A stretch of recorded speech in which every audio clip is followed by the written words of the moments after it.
Well, hello, my valued listeners, and welcome to a brand new month of Living in Your Power. I'm your host, Dr. Marlene Greenleaf, and I am truly grateful that you have chosen to spend this time with me today. As we step into August, yes, it's August already. Man, yes, August. We are beginning a new conversation. Now, over the past several months, we've talked about becoming rooted and resilient, getting aligned with our assignment, given and empowered yes, learning to flourish, and most recently, living free. But now for this month of August, this is another part of the journey. It's moving forward. But not moving just for the sake of movement. Not rushing because everyone else seems to be ahead. Not forcing doors because we are afraid another opportunity won't come. And certainly not believing that we must have every detail figured out before we begin. So our theme for August is moving with intention, purposeful steps into what's next. This month of August, we are going to talk about what it means to move forward with faith, wisdom, courage, and peace, even when we can't see the entire road ahead. And today's episode, the first in our August series, is titled, Your Next Step Doesn't Require the Whole Map. So let's get into it. Now, I don't know about you, but sometimes I would really like God to hand me the entire plan. I mean, not just the next step, the whole thing. I mean, where are we going? How long is this going to take? Who will be involved? What obstacles are coming? You know, I want the whole shebang, but I know. And while we're at it, can I get some confirmation that everything is going to work out the way I hope? Now, wouldn't that be nice? Oh, no. But life really unfolds that way. I mean, more often than none, we are given enough clarity for the step directly in front of us. And that's where faith becomes real. That's what we call bold faith. Because it's one thing to move when you can see exactly where you're going. But it's another thing entirely to move when all you have is enough light for the next step. Now, many of us aren't necessarily afraid of moving forward. We are, in fact, afraid of moving forward without guarantees. So what do? We wait. We analyze, we overthink. I am the one that does that, overthink. We ask for another sign and then another. And sometimes we call it preparation. Or sometimes we call it discernment. But if we're not careful, preparation can become procrastination. And discernment can become an excuse to remain where we are because the unknown feels uncomfortable. There comes a point, dear listeners, when fate asks us to move, not recklessly, not impulsively, but intentionally. Now, our scripture is taken from Proverbs 3, verse 5 and 6. And I know you know this. It says, trust in the Lord with all thine heart, and lean not unto thine own understanding. In all thy ways acknowledge him, and he shall direct thy path. I love it. This is one of my favorite Bible verses. Proverbs 3, verse 5 and 6. Trust in the Lord with all thine heart, and lean not unto thine own understanding. In all thy ways acknowledge him, and he shall direct thy path. I mean, there is so much in these two verses. Okay? First is trust. Not understand. Trust. And that's important because we often want understanding before we are willing to trust. I mean, we say, God, show me how this thing is going to work, and then I'll move. Or it says, show me the outcome, and then I'll say yes. Or how about show me that I won't fail, and then I'll take the chance. But the scripture gives us the opposite order.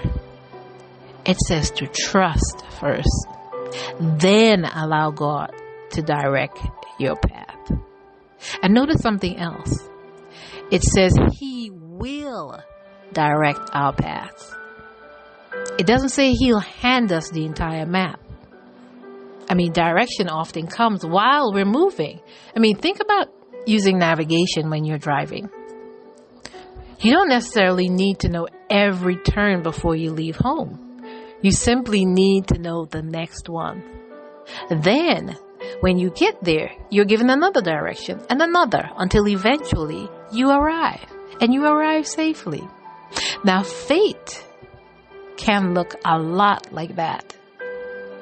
God may not reveal everything at once, dear listeners, but He gives us enough direction to continue. Now, our responsibility is to remain connected closely enough to hear when it's time to turn. And sometimes we believe clarity must come before action. But I've learned that clarity often comes because we take action. Actions like you making the phone call, you submitting the application, or you attended the meeting, you started a conversation, you enrolled in the course, or you shared the idea. You finally begin the thing you've been thinking about for months, and then something happens. You learn. Maybe you discover that the opportunity is exactly what you hoped it would be. Maybe you discover that it isn't. But either way, you have more information than you had while you were standing still. Movement teaches us things that thinking alone cannot. And here's something else I've learned. Not every step has to become your final destination to have been a worthwhile step. Okay? Not every step has to become a final destination to have been a worthwhile step. Because sometimes a step introduces you to someone you needed to meet. Sometimes it teaches you something you needed to learn. Sometimes it confirms what you want, and sometimes it clarifies what you don't want. Now, that doesn't mean you made a mistake. It means the journey gave you information. We put so much pressure on ourselves to make the perfect decision.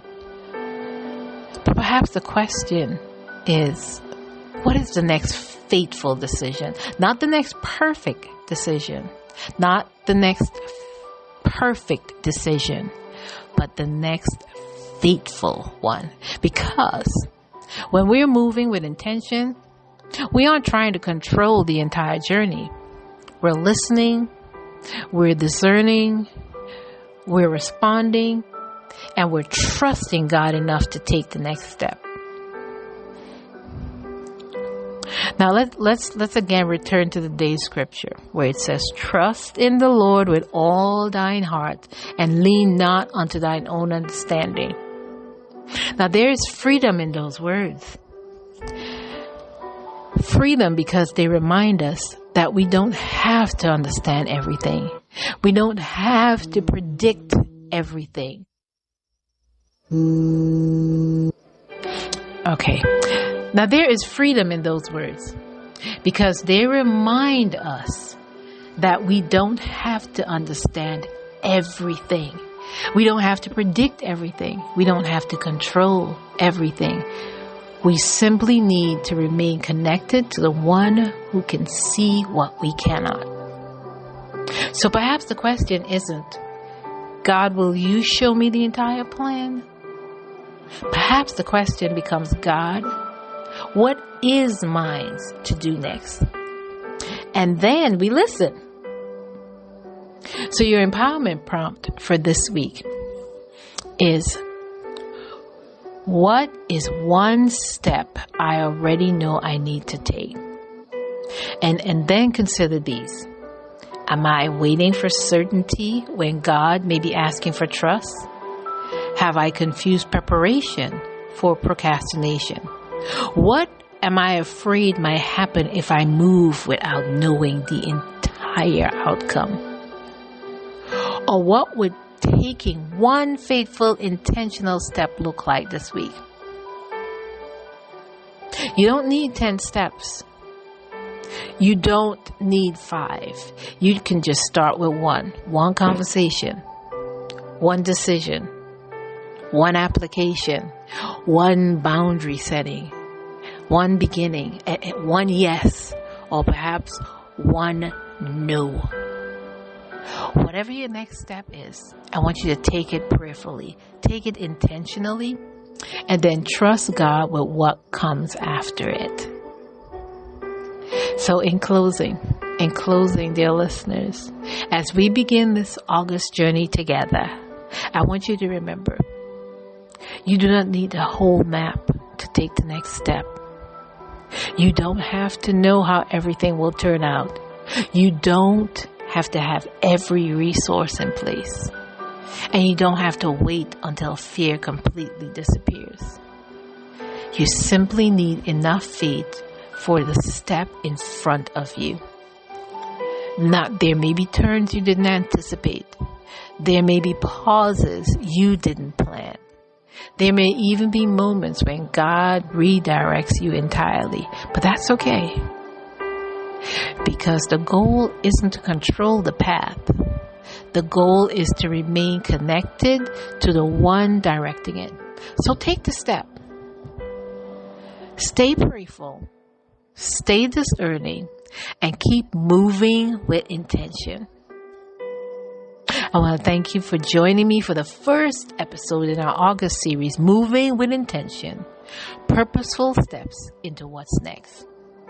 So next week, we'll continue our conversation with Move at the Pace of Peace. You know, that's my favorite word, peace. Because moving forward doesn't mean we have to rush. Sometimes the most powerful progress happens when we allow peace, not pressure, to determine our pace. So until next time, dear listeners, you know the drill. I want you to keep living boldly in your power today. And if it gets tough, just breathe. You still got the strength to rise. So I'll see you next time and continue to live in your power.